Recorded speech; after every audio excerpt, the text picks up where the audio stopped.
બોલું છું કે જયંતિ બસુ વિશે જે પ્રતાપભાઈ કહે છે એ બધું સાચું છે. તો ભાવસન જેણાની દેવી જમતી તો દિવસા દઈને જેણા ભાવસનની દેવીના નાચીલા મારી નાચને અટકાવી દીધી. આવા દાખલા એ બનાવે છે. તો દીકરી જો એની માલિકો છૂટતી જ નથી તો 1000 મુકાવી અને સીધો ગોંદાળાજીને અમારો ડબ્બો આખા જિલ્લામાં કરાવી નાખ્યો. આવો જયંતિ બસુ છે તો એની પેઢીનું એનું બદનામ થવું જોઈએ. હું તો એમ કહું ભાવસન જેણા એવું બોલું છું કે એનું બદનામ થવું જોઈએ કે આ સારું ન કરે. તો રંગોળાની માલિકો બિયારણ આવ્યું, આવળિયાટમાં બિયારણ આવ્યું તો મલકની દેવીઓને મલકના ઘરે ઘરે ખાડા ખાધા. તો ના દેવસા લખી નાખ્યા નાચ્યું માથે, તારામાં આ બી છે, તારામાં આ બી છે, તારામાં આ બી છે, એવા બિયારણ ચડાવી અને પછી રોતો એટલે 100 મહિના ડબ્બો માર્યો તો એમે નાચમાં લીધેલો હતો. તો અમને આવી રીતે ઘણા જ દાખલા બનાવ્યા છે અને આવા દાખલા અમારી માથે કર્યા છે. તો દેવીને એને નથી આવી જયંતિ બસુને, તો જમતી દેવીને ડબ્બા મરાવ્યા, જયંતિ બસુએ મરાવ્યા. અમને એક ઠેકાણે પૂરી અને રૂપિયા 5,000-5,000માં ખોરાવ્યા. એનો એ જયંતિ બસુ. તો એની પેઢીની એને શેકી નાખવાની આવે છે. પ્રતાપફલજી બોલે છે એ બરોબર બોલે છે કે આવા ગુના એ કરતો હવે અને ખાર વાળતો હવે. તો હું ભાવસન જેના બોલું છું કે નાના આ ખારની આ એકાબીજીની ઈર્ષાની અને એના મગજમાં રાખી મલકની માને આણી રહ્યો છે. તો જયંતિ બસુ તારી પેઢીનું બદનામ થઈ ગયું એમ માની લેજે. તો એ જે નાચ માથે બદનામ કરતો હવે છે એમ તારી પેઢીનું બદનામ થઈ ગયું.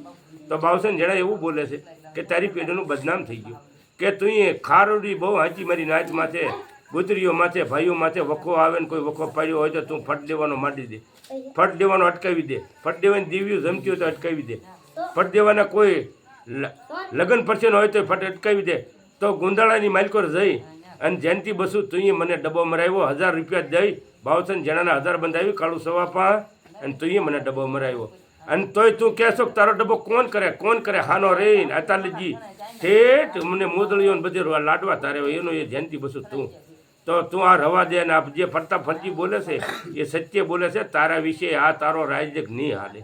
ભાવસન જેણા એવું બોલે છે તારો રાજ્યક નહીં હાલે અને તારી જીત નહીં થાય. તું ખોટો ઠેઠ વાળો ખોટ નાચ માથે ખોટું કરતો આવે જે તારા પેટની મેલકો દાજ રાખતો આવે છે તું દાજ વાપરતો આવે છે જેને લઈ લેશો ઝપટમાં અને પછી તું અત્યારે હારો થા તો એ તારી એમ બદનામ નહીં થાય. જે પ્રતાપફલજી જે બોલે છે એ સત્ય બોલે છે કે તને જે સબાડે છે હાવ હાસું છે, તને સબાડે એ હાસું છે. જયંતિ બસુ તારું કાંઈ નહીં વેલ્યો રહી. તું વિચાર કરી લે, તું નાચથી પાછો વળી જા. મારી નાચને હું કહું પાછો વળી જા. કોઈના ડબ્બા કરાવ્યમાં તું હારોય રહેતો હતા ને ખાતો હતા ને પીતો હતા ને ડબ્બા કરાવતો હતા. તો ભાવસન જેણા એવું બોલે છે અને તું ડબ્બા ન કરાવતો હોય તમે તારે ગમે પેટી આવી જાય તને સબાડી દો. એટલી વાત ભાવસન જેણા સબાડે. તારે એવું છે કે નાના મારી જયંતિ બસુની પેઢીએ એન્ટ્રી પડે પણ ના તને ફેંચી નાખ્યો મારી નાચે. તારું કાંઈ નહીં આવે જગતની મલકો એ વિચાર કરી લે.